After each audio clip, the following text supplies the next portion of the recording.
Welcome to the Food Professor Podcast, Season 3, Episode 29. I'm Michael LeBlanc. And I'm Sylvain Charlebois, the Food Professor.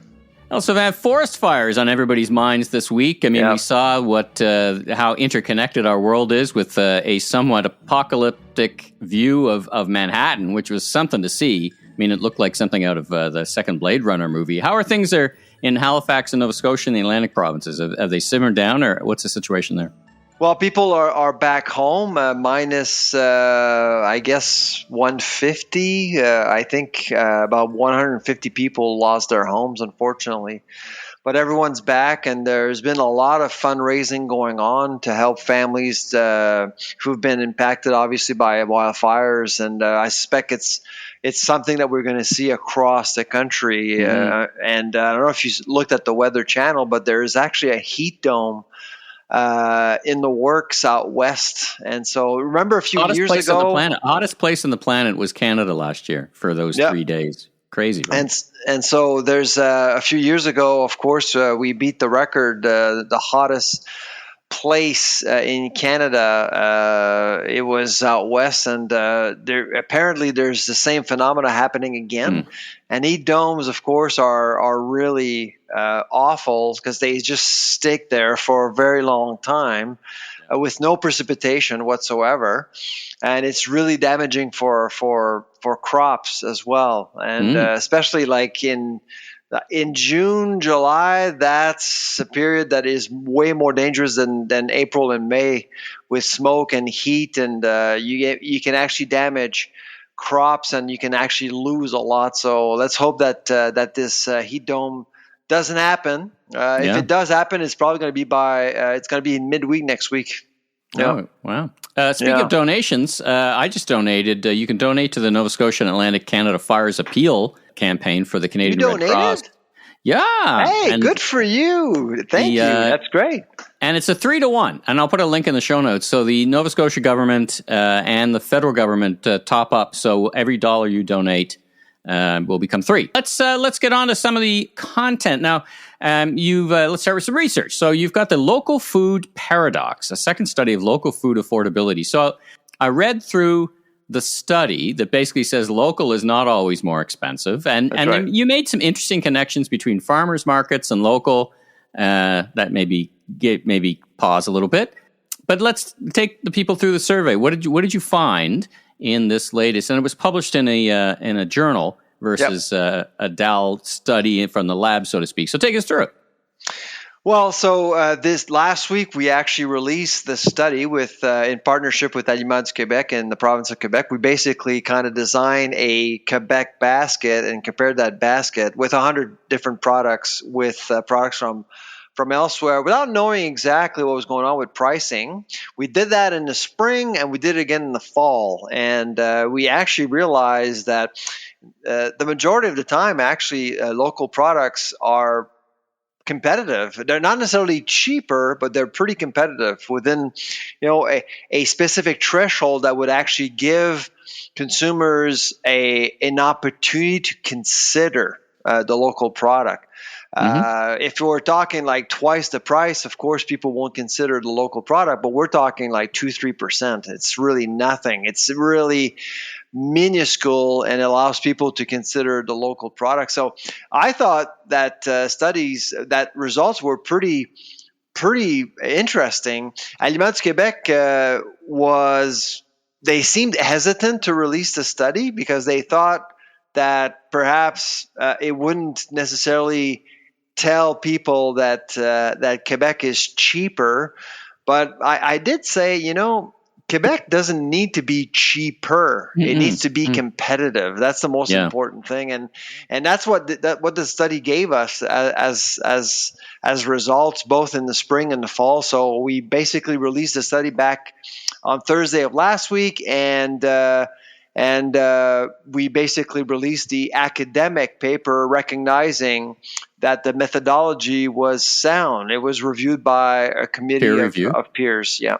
Oh, that's interesting. So I just want to touch on the distribution element of local. So it always seems that the cost of production versus the distribution, how it gets onto the shelves. Now, there's farmers markets, which is probably a very small percentage in total, I know it's quite active in both the Atlantic provinces and Quebec, but really the tonnage of local food is going to be done on the shelves of Metro or A&P or Provigo. So in the study, did you look at that? Because I know locally here, my Longos or my Sobeys, they're always saying, these are local Ontario farmers. Is there an efficiency there, or is there a cost there? How did that kind of sort out itself in the study? Well, in your question, you kind of have two layers there. So you got the short circuit versus long circuit. So farmers markets, that's short circuit. It really depends how your channel is structured.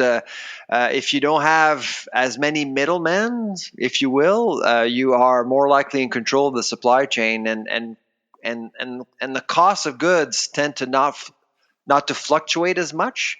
In fact, actually, we do, and we've talked about this in the past. We actually do believe that products at farmers markets have increased, but not as much as at the grocery store, just because of that. It's a short circuit supply chain. Now, with the local movement, the mass, the other thing that we address in our article is that a lot of people, when they think about local, they think about blueberries or apples or terroir, like fine products, niche products. We didn't look at that. We actually looked at volume sales. We actually looked at pasta sauce. We looked at bread. We looked at staples that are made in Quebec compared to other products abroad. So we did include some fine products or terroir products, but that was probably about 10% of the entire basket. A lot of people wanted to basically compare, well, if you have a mass product in Quebec, is it affordable compared to products coming from abroad? And the answer is, for the majority of the time, the answer is yes. Okay, well, that's a good outcome. Yeah, no, it is. It's good news. Yeah. Yeah. You've written an op. Let's move on to the next thing. You've written an op-ed about your spidey senses are tingling, if I could put it that way. You're missing the Competition Bureau. You're thinking of them, and you're thinking that something's on the way, because you're kind of you pulling together different pieces and putting them into a story that seems to build up that it's going to be a pretty big month or pretty big summer from the Competition Bureau's perspective. What are you thinking? It's awkward. Something is up. So of course we met with the Competition Bureau twice, and they have told us that they are aiming to publish their study on the food industry by the end of this month. So that's one thing that a lot of people are waiting for, and I think it's going to happen. But the other thing that I'm hearing is that all of a sudden these investigations that never actually end, like the bread price fixing scheme, which has been going on for 8 years now, we still haven't heard anything. There were accusations about meat pricing a few years ago that came out about a year after COVID started. It barely made news. I noticed, you noticed, because we're in the industry. But I'm hearing things. I'm hearing that perhaps the competition will be asked to prevail and show to the Canadian public that they are relevant. And let's be honest here. Ottawa needs a win. They need to show the Canadian public that they're doing something about inflation. So I don't know. I'm hearing things. I have discussions over the weekend with some key folks in the industry, and I have a sense that a lot of people in the industry are a little bit nervous. I mean, you saw Galen Weston disappear. Michael McCain has disappeared. Éric Lafèche made an odd announcement about the code of conduct, which I really did not expect at all. He's endorsing it unconditionally now. It came out of nowhere. And on March 8th, when he testified before Parliament, he was lukewarm about the concept. So I don't know. What are your thoughts about that? Because I think something is up here. Well, I mean, from a political perspective, listen, the federal Liberals could use some better news. I mean, they've just had their fiasco going on with the Chinese investigation, with their federal rapporteur resigning. That was a disaster. I think that was, I didn't think that was going to go well from the beginning for all the reasons, plus or minus, good or bad. So maybe they could use a W in their column. And this, as you say, I think actioning food inflation is a W. Now, on the other hand, it brings up a long discussion. So maybe, I mean, the Competition Bureau acts independently of the political sphere. I mean, there is probably some. No, I get it. Of course, absolutely. Yeah. So I don't know. I think there's a lot of outstanding issues. Basically, I don't know if they're all going to be resolved now. I think the code is kind of moving through it at its own pace. It could be either an accelerator or just part of an overall discussion. So I don't know. All I know is going to be interesting days, and we'll be talking about it on season 4 in September. We've been renewed for season 4. Yes. Starting in September. Of course, reminder to all the listeners that over the summer. I suspect it's going to be, or we may do a special episode during the summer. Who knows? Breaking news episode. Who knows? 'Cause there will be episodes all summer. We did a lot of fantastic interviews at the Seattle Food Innovation Show. Actually, that's where Chuck, we connected with Chuck actually initially to get him on the podcast. So. Yeah, you met him in person, don't you? Didn't you? I did not meet. I met Maddie Matheson. So if the listeners are wondering who we're talking about, our very special guest on the show is a chef, restaurateur, provocateur, and entrepreneur. If I can get enough Noors on there, Chuck Hughes. Iron Chef America champion. Like he's just a fantastic interview, and I don't want to get into it too much, but he's such a genuine individual, and he's got such a great history, both in the past in restaurants and food service and the industry, and also what the future looks like. So, Chuck interview coming up. Anyway, so that's Competition Bureau. Now, speaking of government, we put a shout out to the Honorable Joyce Murray to see if she was going to join us. Now, I think we heard back from that. So crickets on those crickets will be fed to farm salmon. Boom. Good one. All right. So we haven't heard back. So maybe we will, maybe we won't. But I don't think we will. Seriously, I don't think we will. But it would be. I would welcome the opportunity to have the fulsome discussion. But there you go. Now, just before we get to our interview with Chuck, I noted you sent along this list that the Danone boss. Which is based in France, right? The big corporation Danone, which also has Evian. So you know how big a fan I am of the $170 billion bottled water industry. That's right. Yes. Calling for higher taxes on unhealthy foods. Now he's got no perceived interest in doing that call. He's just calling it out as a random citizen, I'm sure. I know. But what do you make of this? Is this just what do you make of these people saying the obvious, or whatever? It caught your interest. So what do you? As soon as someone mentions that we should be taxing food, no matter what it is, taxing food, I think, is immoral. It's just immoral. I mean, look at Newfoundland right now with their soda tax. I mean, you're seeing companies not looking at Newfoundland as a good place to invest. I mean, it's going to kill the industry. And if you're letting the state become a moralist state, picking winners and losers on behalf of the people, it's not good. I'm all for policies that really provide transparency to the public. Like I've always been a fan of the front of package labeling. Yeah. Just give the information to people, proper information, so they can actually make their own decisions. I don't know. Yeah. What are your thoughts on the Danone declaration? I mean, they're not the first one to do that, by the way. Well, I mean, I might take issue with the idea of government not using taxation for health purposes. And my example there is cigarettes. So the Canadian government over the decades decided that you could put as many cancerous gums on packages of smokes. It's not going to stop people. So what they did is they tax it out of existence. And there is some, I believe, academic proof that by raising the cost of cigarettes, you stop people in their youth from buying them, which of course very few people start smoking at 40. I don't know, taxation as a tactic. I'm less. I mean, food, whatever. But cigarettes are not food. That's the thing. Well, but sugary beverages, you could argue sugary beverages have had a pretty big impact on the health of humans. So, so the industry's not going to thrive there, but maybe we got more healthy humans. I don't know. Like I'm very concerned about where things are going right now with seeing more and more governments deciding on behalf of the people. Mm-hmm. Like I But said, you would support them deciding on the behalf of the people that they shouldn't smoke. I'll ask you a question, Michael. All right. Is everything you eat and drink is good for you? No. There you go. Don't you think it's your right to decide what you put in your body? If you're informed, I mean, you seem like an informed individual. You're an educated individual. You know alcohol is cancerous. Yeah. I've seen you drink. You've seen me drink. Yeah. So there you go.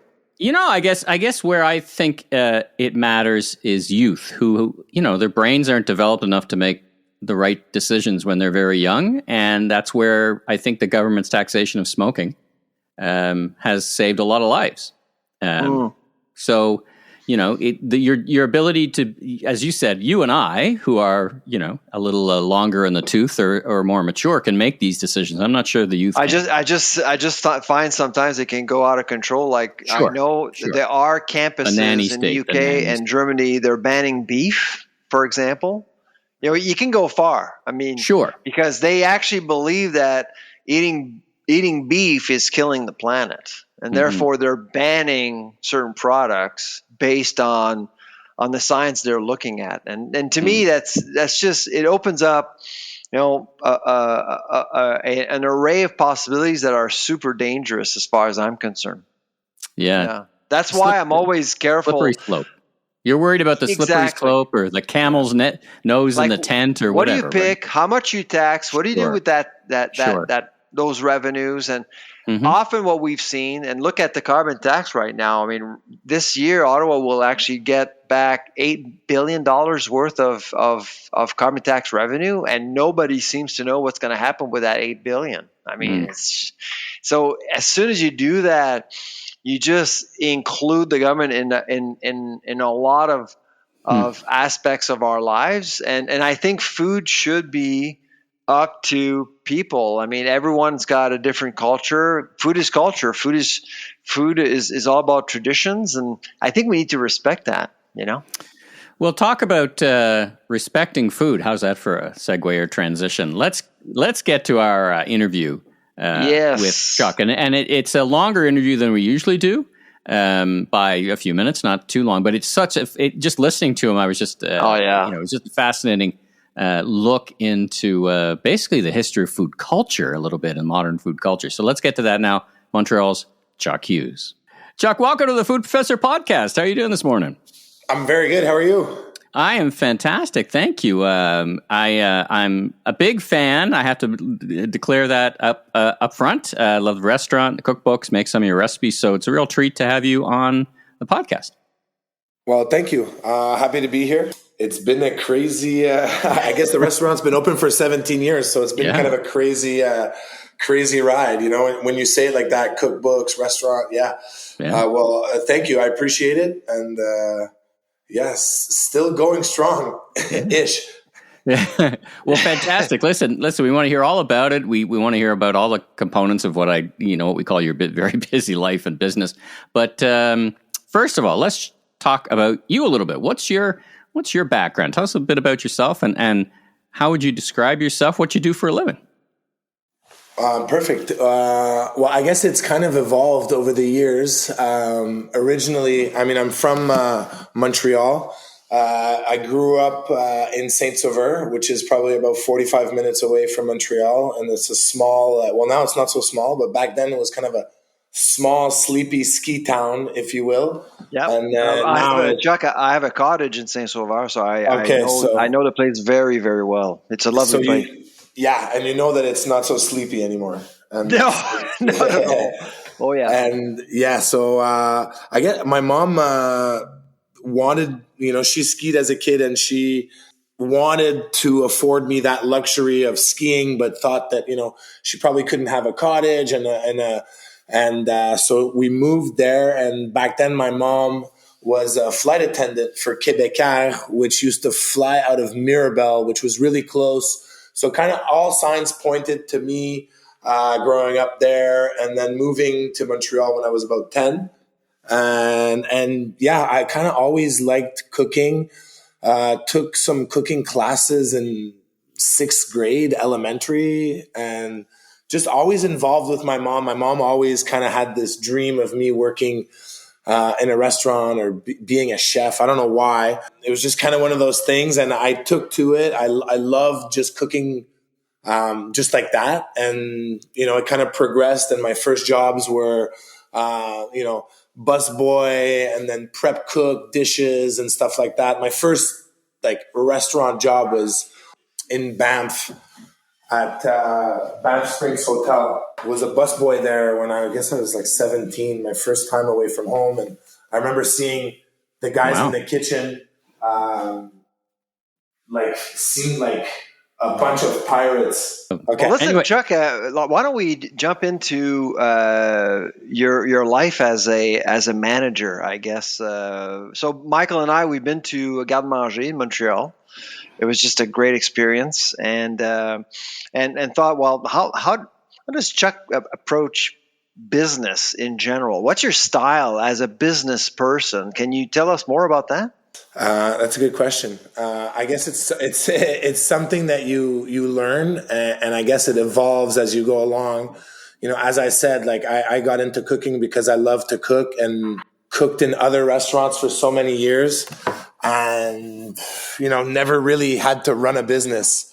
I just used to show up and cook and go home, and I never really had to deal with scheduling or Managing costing, people. managing, and then I guess when I opened my restaurant 17 years ago, all that changed. It became kind of the opposite. Everything I had to do was managing and thinking. And so I guess that was the biggest and hardest thing for me to learn, is to not do everything, but be able to kind of delegate and really let people that are, I guess, better suited than me to do all these jobs. I love cooking. I love the creativity. I love the action. But I'm less into the scheduling and organizing and food costing. And so I'm lucky that I have really good partners that have helped me along the way with that kind of understand that better than me. And that it allows me to do, a little bit of what I like to do. And I think that's been the success to the restaurant, is that we've kind of all got divided tasks, and we all kind of, I don't know, stick to what we're best at doing. And for me, that's really kind of walking a fine line between, being the boss, being a best friend, being, it's a tough situation for me now, because I've got all these other things that I'm doing that take me away from the restaurant. So I'm not there as I was, for the first, let's say 12 years. For the past 5 years, I've been doing a lot more TV and traveling and corporate stuff. So it's all about managing a team, in a sense, from a distance, where, after 17 years, I less and less have to get involved, I guess. And it's probably a good thing. But yeah, I went from doing everything to kind of letting go a little bit and being able to let other people take the reins a little. And that also means that, it might not be 100% exactly like I want it, but let's say 95% is great. And that little 5%, I just have to let go. You can't walk into the kitchen and start losing it on chives when you're not there. You know what I mean? So it's different. When I was pulling 16 hours a day in the kitchen, and I'm right next to the person that's, cutting chives improperly, well, it seems like, we're in this together, and it's easier to kind of prove my point, as, when you walk in and you haven't been there for 2 weeks, there's this fine line. You got to be delicate. You have to say it in a way that, So it's definitely my role in the restaurant and the way we run a business has definitely changed. And it may be a little bit different than most small independent restaurateurs that, when you're the chef of your own restaurant and you're there 7 days a week, well, you want to make a salary, you want to make money. It's become your livelihood. And it was that for a long time, but now it's changed a little bit where I can, I guess, step back a little bit and people on the team can make more money, get more responsibility, get a possibility of more advancement within the company. And so I guess that it's a bit of a loaded question, but the answer is, I guess I'm still learning how to run a business. And the basics for me were very simple, and it comes from the world of cooking. You're in the service industry, so that's the first and foremost is you're in the service industry. So, smiling, looking at people in the eyes, acknowledging people. It's not being fake, but being, you're there to provide a service. So there's things that just come from the cooking world that I guess were instilled in me in terms of running a business. But, once again, we're in year 17. Things are going to change, and continue to change. And my role within the business and the restaurant always kind of evolves and changes. And so we'll see. I mean, so far, I can say after 17 years, we're probably at the best of what we've been in terms of, what the customer sees is one thing, but, how an actual restaurant runs is another. And so I think we're probably in the best phase of our existence as a restaurant right now because of a lot of the people that are there, like my chef, Chris, who's, really, really, really good with numbers and obviously delicious food, but there's just a great understanding of numbers, better than I ever had. And that's really been a key component to offer, especially in this day and age.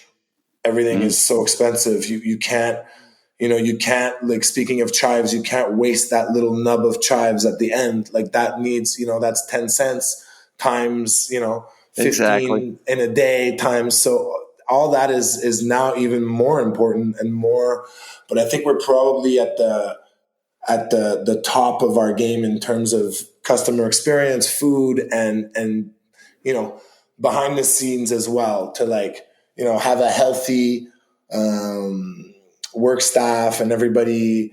It's not always perfect, but at least having some sort of enjoyment to coming to work and working with a team and having fun. And so all those things are important. And that's where I come in now more and more. I'm more of like I'll wash dishes. I'll be at the front of house. I'll be talking to a table, shucking oysters, filling in on desserts, wiping down. So I'm kind of all over the place, and I'm a general, I've become the mascot. And well, I'm sure the guests like to see you every now and then pop in. I mean, you're still the face of the restaurant. Quick question, and then I want to move on to your other parts of your vast life. Yeah. As we just went through this COVID thing, that we're now in a post-COVID era. Quick question for you. There's a lot of discussion around hospitality industry taking the opportunity for structural change. One of those structural changes Sylvain and I always talk about, because we find it really interesting, is this idea of tipping and hospitality included. We've had some chefs on who've moved that way. We've had some chefs on who have not. Do you have a perspective on that? I mean, you talk about building a team. It's a difficult job, being a chef. It's hard work. It sounds like you've achieved some zen of having that perfect union. But either as a restaurateur yourself or just an observer or participant for 17 years in the industry, what's your perspective on that? You know the arguments, I'm sure, but what's your perspective? Yeah, well, it's in my view, and the way we do it at the restaurant is we kind of let the people that are actually doing it make the decisions, in a sense that we've always kind of passed pass these kind of questions to a vote, and it can be totally different for different restaurants. And it depends on, I guess, what the core of the team and the people that are really there, working day in, day out. I don't know how to say this without coming across, I have 65 seats and it's jammed every night. And a lot of people come from all over the world just because they're in Montreal, and there's, Montreal, our convention center is booked 300 days a year. Like, I'm in old Montreal. I have traffic. I'm like 65 seats, and I refuse a lot. And most people that come walk in the door excited to be there. And they've been either waiting or maybe heard of it. And some people have never heard of it and they have no idea. And so for us, it's when somebody comes into our restaurant is to harness that enjoyment, provide them with great service and a good meal. And so we feel that most of the time, like, half the battle's already won as they walk in. All we need to do is take it to the next level. And that's, for me, like, I'm not a Subway restaurant where you walk in for lunch and get a sandwich on the go. Like, it's theater, it's experience. I'm kind of pushing it a little bit, but really that's what it is. So for our team, the tips is something that they didn't want to lose. It ends up, I think in the end, they kind of come up to the same money in your pocket. It depends on how you divide it, and, depends on your establishment. And I used to work in restaurants that we do 400 on Friday, Saturday, but on Sunday, Monday, we do 5 customers. Right. And those days, you're on that shift. That's so great. We weren't even close to getting tips anyways back then. Like, this is 25 years ago. It's like, tips. I mean, it's not even, I worked in the kitchen. Like, those days we were excited because we got to clean, and like, literally it was like it's basically a prison mentality back then, where I was excited because I could clean the garbage containers. You understand? I was excited that I could get ahead on, like, it was a different generation, and I made zero money. I worked almost every day with, absolutely zero respect, but I loved every second of it. Like, I don't even know how to explain it to you how much I loved it. And today is a different world. You know what I mean? It's just not the same game. It's just, it has nothing to do with but that's what my generation, I literally, if I didn't get yelled at or burned, I felt like my chef didn't love me. You know what I mean? Like, I'm not saying it's right. I'm just telling you the honest truth of that's how my life was. And it's so different today. And people have, days off and money in their bank account, and they go on vacations. It's like, I see this and I love it, and that's what I want. I want people to have I never had that because look, it turned out okay, and I'm not complaining. I'm just saying, at that point in time, for at least 10 years of my life, that was my reward. For us, specifically to our restaurant, whether it's salary or tips, the staff has voted on tips because they think, and it does happen, that we'll be able to create something that's worthy, and so that's where we're at right now. And that's how, they've decided. That being said, the kitchen makes tips now. The trench between. I saw that on your menu, by the way. You could add that as a menu. You've added that as a menu item.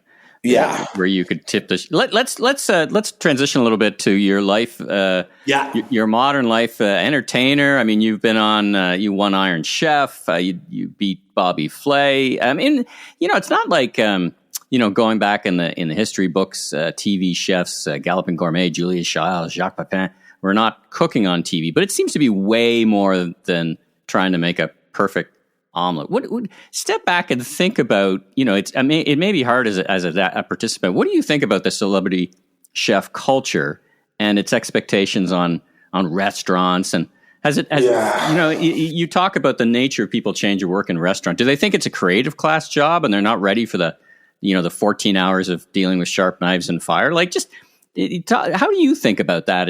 You're in the middle of it, so it's a little hard to think about it, but how do you think it's impacting the culture? The 14 hours with knives and fire is like, they exist, but they're not the same. And so the world, like, there's just a different understanding and respect and of restaurant kitchens now, where, it's just a totally different ball game. So I think, and that's for the best, and I really do think that, but days are still tough. And if you don't like chopping carrots, and you know what I mean? Like, the job is still, it's grunt work. It's not maybe as glamorous as people like might a think fairy it is, tale Yeah.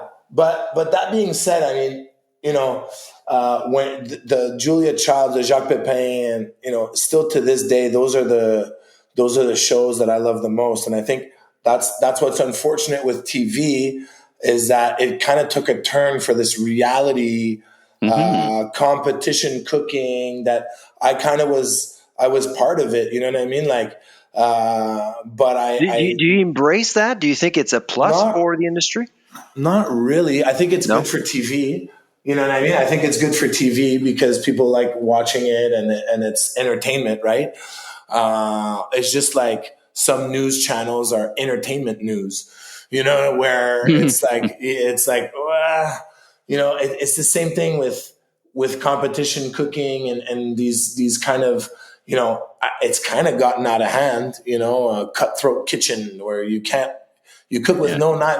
It's literally entertainment and has nothing to do with actual cooking in a restaurant. So I think that there's a trap there where people might think, this is what I love doing. But there's also, the world is very different. When I grew up, it was like you had to go to school, study if you want a good job.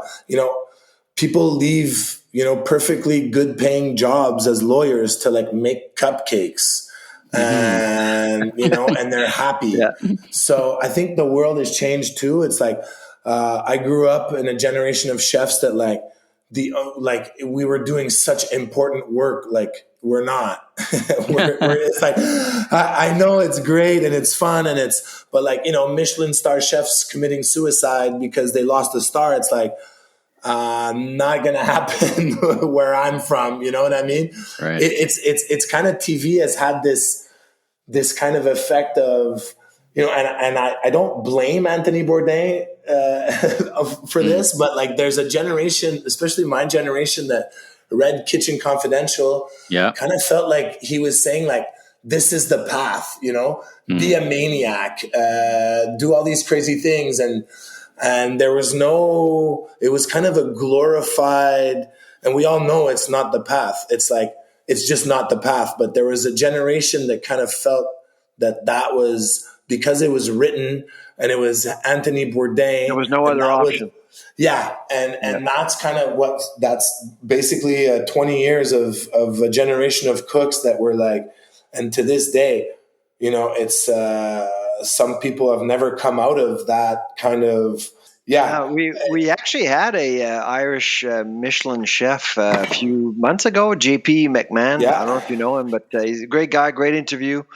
And we spoke about, so we've been talking about the culture in the industry and how tough it is, but you can't do it alone. You need employees, you need staff. How do you recruit these days? JP really, made a point that it was really tough to find talent, to find support. So what's your world looking like these days? Is it tougher to get people, retain the right people, the talent that you need to remain successful? It's, there's talented people out there. That's always gonna, but I think, it is hard. It's, what one person used to do, you kind of need two people now. But I realized that what one person was doing back then was, unhealthy, kind of back to that culture. Like too much pressure, you mean? Too much pressure. Too much pressure, or like there was always this one prep guy that was like, fueled by substance that would like, you know, do everything. Like, you always have that one old school guy that's just faster, better, stronger. But you know, is he really stable and healthy and happy, or is she, Right. you know? So it's like there's this curse of the past where, you know, people were just not accounted for in terms of people. And it was like, well, if we could do 120 tonight instead of 90 customers, we'll do it. But it's no longer the reality. It's you know, you have to see the job as something that's sustainable, and not kind of like the past where it was, you know, in Michelin star restaurants, you know, you know, there's a standard there, and there's a rush, and there's a stress, and so it all depends on what you want. But I used to live like that a little bit, and obviously I'm older, I have kids, my life has changed, and people pay a lot of good money to come and get a great service. So yes, it's important, but even more important is like people's sanity, their mental health, their desire to be at work, to take part, to be happy. And so I think that's where it is now, more in terms of, it's not that people don't have talent or, you know, aren't ready for it, is they're just not willing to sacrifice their health for carrots. Like, in the end, it's a bit like, I see it like, you're in your 20s, you're working the line. This is the time for you to build the chef that you're going to be, or decide if this is what you want to do with your life. But, you know, you should be grinding it out a little bit harder, and you should be putting in a little bit of extra work, because this is where you're kind of honing your skill. And like, you know, when I was 23 working the line, I was a lot faster, a lot more efficient than I would be now. But my life now is a lot more stable, a lot more. So I think it's a job that evolves with, you know, your seniority and your willingness to achieve, you know, and to move forward and to move on. And some people realize, you know, it's not for me, and some people really love it. I just think there needs to be a work-life balance that hasn't really happened in kitchens over the years, and it's starting to happen. And I think that, you know, you make better food when you're not in a position where you're always nervous. I mean, I remember I used to work at Globe. I was garde manger station at Globe on Saint Laurent 25 years ago. And we would do like big numbers, and we had like 3 pastry, it was like a real brigade, like maybe 10 or 11 people, which, you know, my restaurant is like 4 people on the line now because of space. And so it, you know, it was a big kitchen, and we used to do an appetizer of the day, a soup of the day, and like a different mushroom appetizer, a seafood. We had like 3 dishes to come up with every day. And it's a lot. I remember that was like the highlight of my day, and I couldn't wait to do it. But then I had my teammate that couldn't sleep at night because of the pressure of, you know, so it's different generation, different people, different way of working. And I think, you know, you get better results now with taking it, it's not necessarily taking it easy, but like having a little bit more respect for the food, the workers, and the all out experience. You know, it's just a different world. So I think there's talent out there. There's people that really want to do it. And I'm blessed. I have amazing crew, and, you know, I still have people that are there after 17 years that still work at the restaurant. So there's value in that for sure. I just think the generation of, you know, go, fast, don't think about anything. Don't ask questions. It's kind of changed. You know what I mean? Like it's changed, and people are more educated, but they have less work experience. And so that's a little bit harder in the work place, because, you know, you went to cooking school for 4 years, but like, you were focusing on 1 dish per day. Here, you're going to have to do 50 of the same perfectly executed as fast as possible with a smile. And so that's the difference. So I think people are not as prepared as they used to be, because cooking school was like, when I went to cooking school, everybody looked at me like, you went to cooking school? Wow. Like, what did you do? What were you like? Everybody. What the heck did you learn there? Yeah. Exactly. And I love cooking school, and I would go back and I suggest to people, you gotta go. Like, it's part of, you'll know the terms, you'll learn the basics. And I think it's really important. But if you've worked in a kitchen for 12 years, you're going to be quick and efficient, and you're going to somehow learn those terms, so it's not like there's only one path to success. But I think it's nowadays it's more about creating an environment that's positive, that's fun to work in. And all in all, I think it's got repercussions. If you're stressed out, hungover, and nervous, your food's probably not going to be as good as if you're, in an environment that's positive, where, you're making good money, you're going to have days off, you enjoy the people I'm not saying it's always perfect, and it's still cooking. So, it's, and work. That's and that's the rush, that's the cooking on the line, and this working all day to prep to come to, that final 30 seconds of a dish, like that's the, and so you need to all happens on the pass. Yeah. All happens on the pass, right? To kind of bring us home, and then I'll pass the mic back to Sylvain. I just wanted to touch on your product line at Hudson's Bay. So not only are you a chef, you've now got a product line. I spent 7 years at Hudson's Bay as a merchant and marketer. So, how did that come about? And are you happy with your experience of being on retail shelves? I love it. The experience was, I think the modern world too is more intuitive for that, and in terms of creating products. And at first I thought, we had been working on a project for a while, and then I just, in my mind, it's like, well, they take your name, they slap it on stuff, and but it's really been the opposite, with 3D printing and the internet and computers and being able to design things really quickly and efficiently has really been amazing. I've had like a lot of input. I've been, I think we're at about 100 SKUs. Yeah. From like, you get a lot of product. Yeah, you get a lot of product. Enamel, cast iron pots, like I have of all colors, just like these. These every year, it's like, okay, well, what are the artists? I get to work with artists that I want to work. Like, it's been, I was prepared to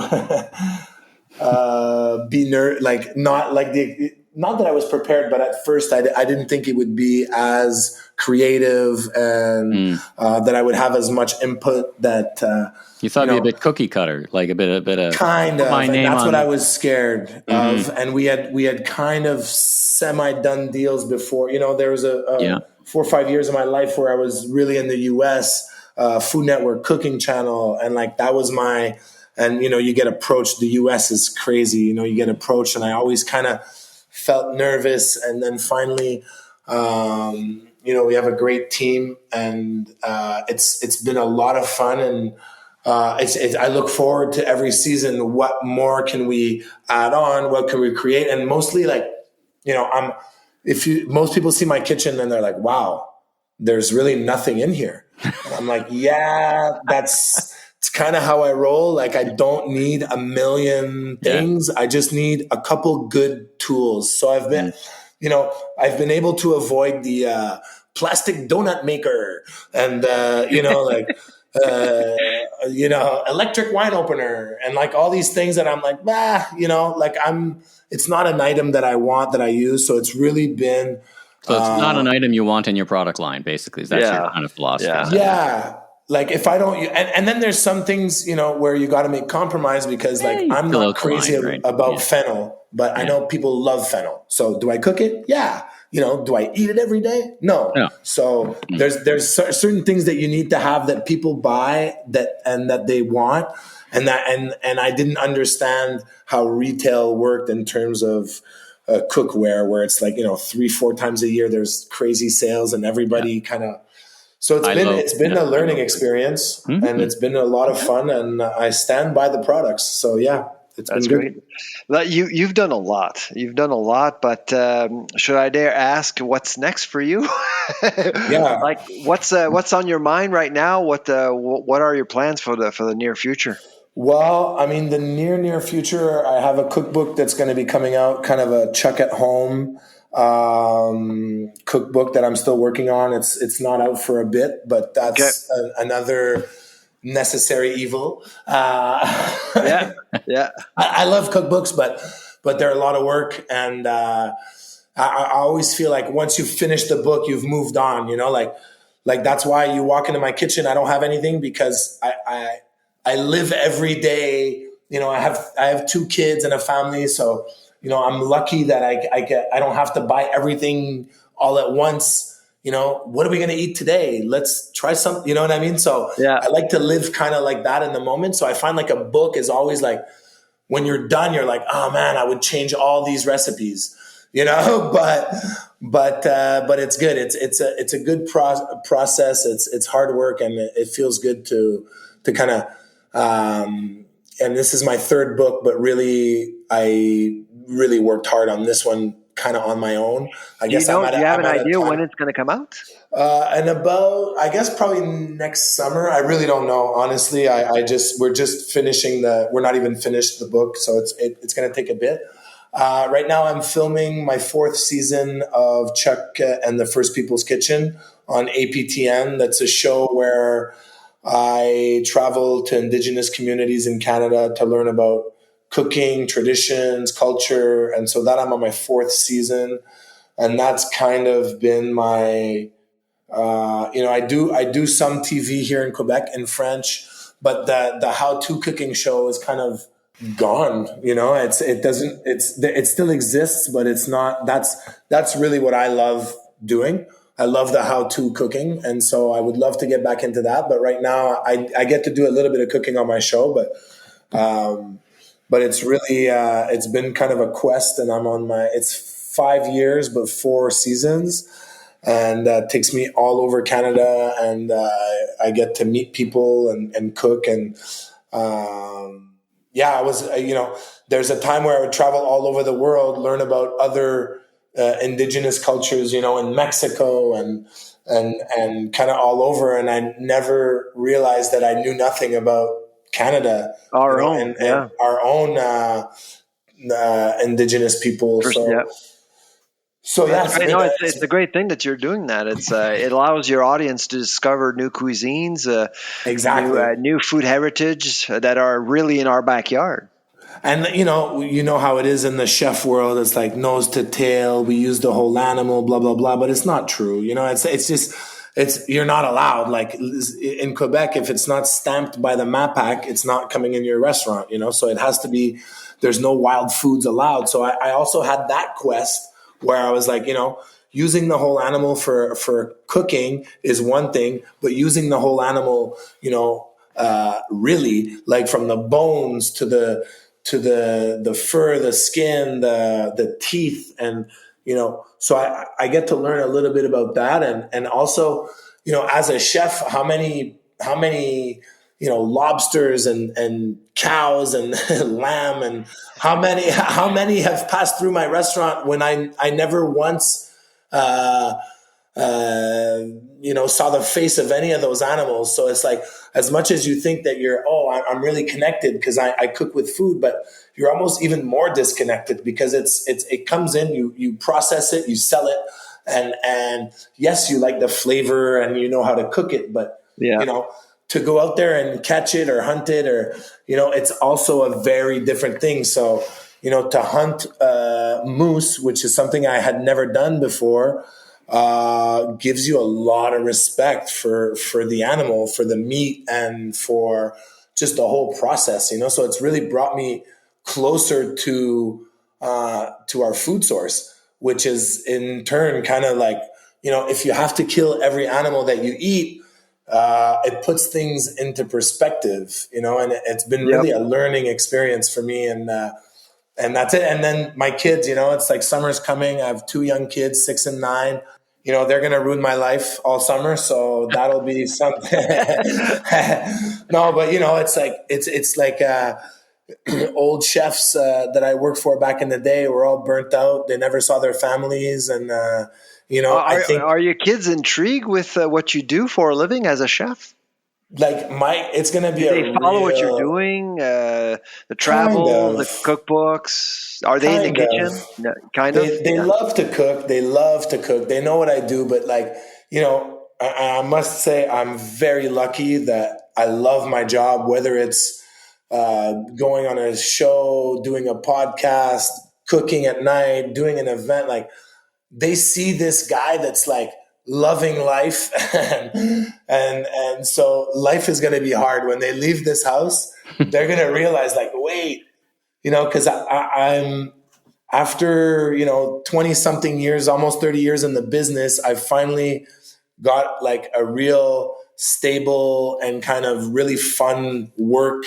Not every day is fun and some days are harder than others like everybody else, but I've kind of come with a nice work balance that takes me to do a whole bunch of different things. My day is so different than it was, and I love it. And so for them, I guess they see somebody that like goes to work with a smile on their face. And not that my parents didn't go to work with a smile on their face, but there was like definitely growing up, there was a grind to work where it was, my parents would, that was like the main focus was work, work, work. And for me, it's important to that they work and that they love what they do, but more importantly, like for them, as much as I'm not there, I'm really there, and that's something that's different from other generations, and I'm really part of their lives. So I'm hoping that not that my eldest for sure cooking is in his it's in his wheelhouse. That's he loves doing it. But I just want to inspire them and to do something that they really love. And I think that's what's important. And not that my parents didn't say that, but I guess it was more about a focus on school and performance. And it was like, if you study really hard, you're going to get the job that you love. But, I'm not saying don't study hard, but, be passionate, find what you love. Life is short. It's sad to say, and it's true. It's like, don't sweat the small stuff. Try and, yesterday my eldest was mad for like an hour and a half because he's got to take piano next year again.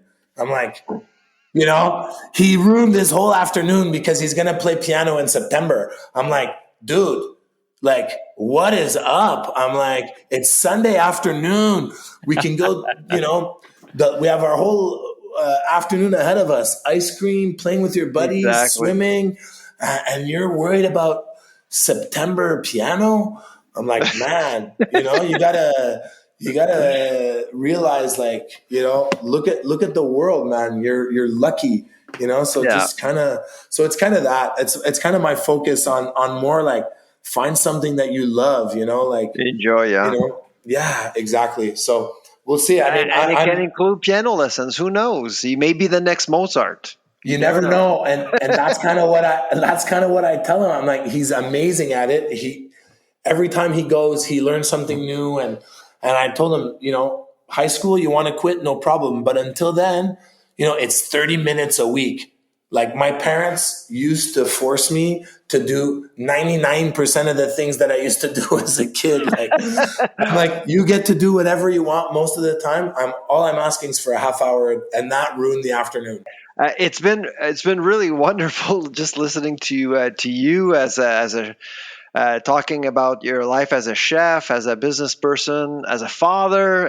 No, it's been great. And so thank you so much for joining us on the Food Professor podcast today. And this weekend is Father's Day. So I hope you enjoy your Sunday with your kids, and hopefully your son will get over his piano lessons for the next fall.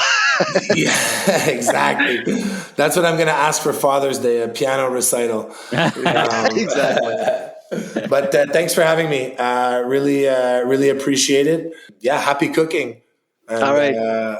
We'll talk soon. That's great. Like, as I said, very genuine individual, and I love the discussion around being, himself a celebrity chef, but maybe it's not the best thing. I mean, he'd just like to watch somebody make an omelet, maybe. And you and I have had the chance and the privilege of eating in his restaurants. Great place, and so we wish him, continued success. And I'll put in links to his. He's got a great product line on with Hudson's Bay. All right. Well, listen, it's kind of a shorter episode in terms of the news. There's one thing that's been bothering me. It's with genetically modified organisms, genetic engineering. There seems to be a wind of change around the world, or it seems to me that some countries are weaponizing genetic engineering, Mexico being one of them in North America. Mexico is challenging U.S. GM corn. Oh, yeah. Let's talk about that. Now Canada has decided to join the U.S. to fight against Mexico. I don't think commercially is a big deal because it's all about Mexico will be allowing GM corn as feed for livestock, and that's the majority of the volume. Most of the trade between the U.S. and Mexico is very much about feed when it comes to GM corn. So it's not a big deal, but it's the symbolism that is really concerning, and that's why Canada has decided to join the U.S. And on the other side of the pond, Russia is now basically have decided to ban GM crops coming from Ukraine and different places. So again, I don't think scientifically there's any arguments there. I think it's more about weaponizing ag trades and using the GMO argument as an excuse, essentially. It's basically a stalking horse in your mind rather than real reason. So I've seen a few headlines over the last couple of days that really got me thinking, something's going on here. And I'm just wondering, so there's going to be disputes here and there all over the place. But again, when you look at the science, there's little evidence that these crops are quite are concerning or are actually are an issue for our health and the environment. But countries tend to, when they want to send a message, they often use that argument just to basically do something, and they're allowed to if it's because of food safety, they're allowed to. And that's the argument that they're using, but really the argument is the case is very weak. Yeah. So we should call this episode "The Government's Going to Do Something" episode, because there's a free floating anxiety, or just it's going to be an interesting summer. I mean, the GMO thing is a broader, the pendulum swing in one way, shape or another. But it seems like there's a lot going on. So super interesting. We'll be back next week for our last live episode. I can't believe it's our last episode next week. Wow. Yeah, I mean, listen, man, it'll be episode 30 episodes. Such fun, and hopefully, folks are learning something and enjoy. They seem to be listening. We thank you all to everybody who's listening. So let's wrap it up great. there. Listenership is great. Yeah, very very happy. So let's leave it there. I'm Michael LeBlanc, food enjoyer. I don't know where I was going to go. Food consultant. Consumer growth consultant. I do have a show, so I do something with food, and a keynote speaker and podcaster, and you are. And I'm Mike's sidekick. This is Lebois. And speaking of which, shout out, we got a couple of new episodes on my cooking show where you're the star, making some fun stuff. I am. Yeah, star. Sort of. Well, you're my star. There you go. I'm Robin. You're Batman. Well, listen, anyway, thanks everybody for listening. Stay tuned for our next episode coming up next week, and have a great and safe rest of your week. Take care.